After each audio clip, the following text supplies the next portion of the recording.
सतगुरु नानक परगटया, सतगुरु नानक परगटया।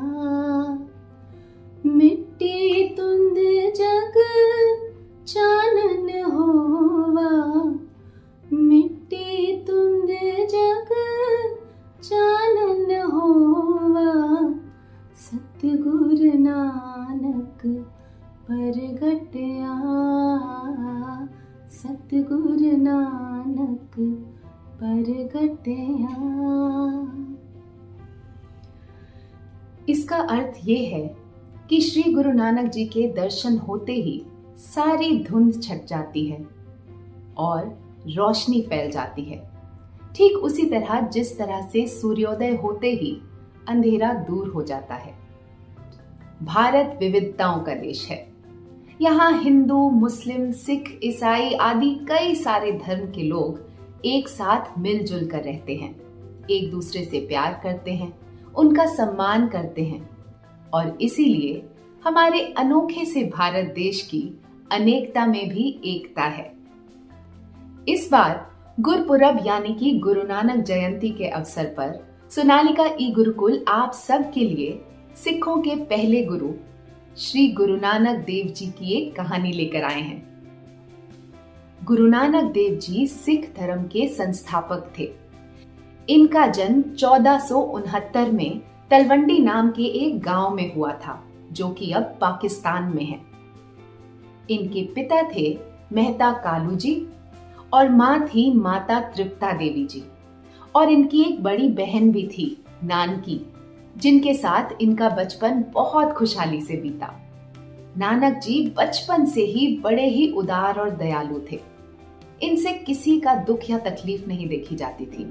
हमेशा अपने चेहरे पर मुस्कान लिए ये हर जरूरतमंद की सेवा में हाजिर रहते थे। वैसे तो इनके बचपन की ऐसी बहुत सारी कहानियां हैं जो ये बताती हैं कि ये शुरू से ही बड़े ही प्रतिभाशाली बालक थे। और आज हम आपके लिए सोनालिका ई गुरुकुल में एक ऐसी ही कहानी लेकर आए हैं, तो सुनिए। एक बार नानक जी के पिता मेहता कालू जी ने देखा कि इनके बेटे का मन ना तो खेती बाड़ी में लगता है, ना ही चरवाहे में, और ना ही घर गृहस्थी के किसी काम में। इस बात से वे बहुत चिंतित रहते थे। तो बड़े सोच विचार करने के बाद उन्होंने सोचा कि क्यों ना इन्हें व्यापार करने का एक मौका दिया जाए। तो इसी सोच के साथ वो एक दिन नानक जी के पास गए, जो अपनी मस्ती में बैठे हुए थे। बड़े प्यार से उनके सर पर हाथ रखकर उन्होंने उनसे पूछा, बेटा, अगर तुम्हारा दिल खेती बाड़ी में या फिर घर गृहस्थी के काम में या फिर चरवाहे में नहीं लगता तो कोई बात नहीं, तुम और कोई काम क्यों नहीं करते? नानक जी ने हाथ जोड़कर अपने पिता से कहा, पिताजी, जैसी आपकी मर्जी। तो मेहता कालू जी ने उनके हाथ में 20 रुपए पकड़ाए और कहा, ये लो, जाओ जाके एक अच्छा सौदा करके आना। अब उनके कहने का मतलब तो ये था कि पास के बाजार से जाओ, कुछ चीजें खरीदो और उसे एक मुनाफे में बेच कर आओ। पर देखते हैं कि क्या नानक जी को भी इस बात का यही मतलब समझ आया। अपने पिता के आदेश को स्वीकार करके उन्होंने उनसे वो 20 रुपए लिए और अपने बचपन के दोस्त भाई बाला के साथ घर से निकल पड़े। अब चलते चलते वो दोनों एक जंगल के पास पहुंचे। वहां उन्हें एक साधु संतों की टोली मिली, जो भजन कीर्तन में मस्त थे। उनके शरीर बड़े ही कमजोर लग रहे थे। कुछ देर उनके साथ बातचीत करने के बाद नानक जी को ये पता चला कि उन लोगों ने तो कई दिनों से भोजन ही नहीं किया है। बस फिर क्या था। ये सुनकर नानक जी का नर्म हृदय बिल्कुल पिघल गया और उन्होंने अपने बचपन के दोस्त से कहा, अरे बाले, पिताजी के इन 20 रुपयों से इससे अच्छा और नेक सौदा तो हो ही नहीं सकता। आखिर इन भूखे साधु संत जो इतने दिनों से भगवान की भक्ति में लीन हैं, उनकी भूख मिटाने से अच्छा भला और क्या हो सकता है। लेकिन भाई बाला इसके लिए बिल्कुल तैयार नहीं थे।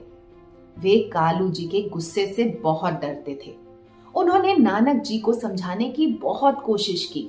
उनसे कहा कि ये 20 रुपए उन्हें एक बड़ा मुनाफा कमाने के लिए दिए गए थे, ना कि इन भूखे साधुओं को खाना खिलाने के लिए। लेकिन नानक जी ने उनकी एक ना सुनी। वे सीधा बाजार गए और वहां जाकर खान पान के पदार्थ ले आए और आकर उन्होंने उन साधु संतों की भूख मिटाई। उन साधुओं ने भी नानक जी को बहुत आशीर्वाद दिए। उस दिन नानक जी ने अपने जीवन का सबसे सच्चा सौदा कर लिया। भले ही उसके बाद उन्हें अपने पिता की नाराजगी सहनी पड़ी, लेकिन धीरे धीरे उनके पिता भी अपने बेटे नानक की सोच को समझने लगे और उन्हें स्वीकार करने लगे। उस दिन 20 रुपए का लंगर उन भूखे साधुओं को खिलाकर नानक जी ने लंगर छकने की प्रथा शुरू कर दी। उनकी बाल अवस्था में किया गया ये सच्चा सौदा आज दुनिया के हर एक गुरुद्वारे में लंगर के नाम से जाना जाता है। ये एक ऐसी प्रथा है जहां साधारण शाकाहारी भोजन हर किसी को, चाहे वो गरीब हो या अमीर, आदमी हो या औरत, सिख हो या कोई दूसरे धर्म का हो, सभी के लिए खुला होता है। आज वो स्थान जहां नानक जी ने ये सच्चा सौदा किया था, उसे एक गुरुद्वारे में परिवर्तित कर दिया गया है, जो पाकिस्तान के लाहौर लायलपुर रेलवे लाइन पर स्थित है। नानक जी ने अपने एक ओंकार यानी कि एक भगवान के होने का प्रचार दुनिया भर की यात्रा करके हर जगह पर किया और इसी तरह सिख धर्म की स्थापना भी की।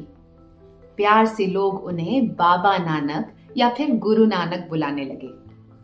तो बच्चों, गुरु नानक जी की 3 शिक्षाएं हैं जो हमें हमेशा याद रखनी है। पहला है नाम जपना, यानी कि अपने विचारों और अपने जीवन को भगवान की भक्ति की ओर केंद्रित करना। दूसरा है कीरत करना, यानी कि ईमानदारी से अपना जीवन व्यतीत करना और एक अच्छा इंसान बनना। और तीसरा है वंड छकना, जिसका मतलब है मिल बांट कर रहना और उदारता से हर जरूरतमंद की जरूरत पूरी करना। तो बच्चों, इस बार गुरपुरब में गुरुद्वारे जाकर लंगर छकने की कोशिश जरूर कीजिएगा। ये एक बड़ा ही अनोखा अनुभव है। और हाँ, वहां जाकर अपना सिर ढकना ना भूलिएगा, क्योंकि सिर ढकना भगवान के सम्मान का प्रतीक माना जाता है।